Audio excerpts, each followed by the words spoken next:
The Vietnamese, from the very first day up until the morning we left, would not outwardly accept our military organization. They never did. And the morning we left, instead of calling Colonel John Flynn in for an interview with the ICC, the National Control Commission, they called in another officer. And this was their way of ever refusing, in my mind, this was their way of ever refusing to accept our military organization. I think all the way through, from the day the first American went down with Everett Alvarez to the day we left, the Vietnamese were afraid of us. There's no doubt in my mind they were afraid of us as individuals, they were afraid of us as a group, and they were afraid of any kind of organization, any kind of, not only military, but any kind of organization.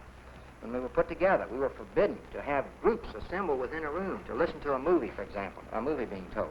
We were forbidden to have classes in the early days, so we finally, within a room. They would not let us assemble more than 6 or 8 people at a time in one section of a room.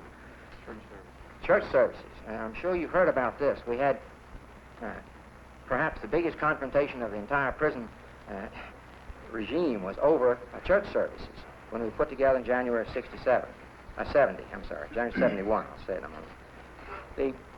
All the way through, it appeared to us the absolute fear of letting us organize.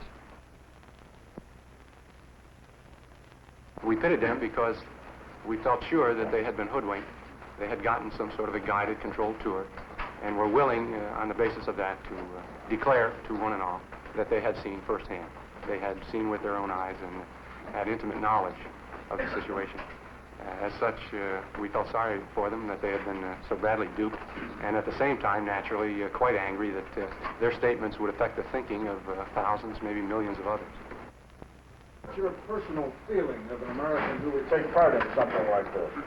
Sir, that's a good question. I'm happy to answer that one. I'd love to give them a one-way ticket to Hanoi and let them join the happy society of the North Vietnamese.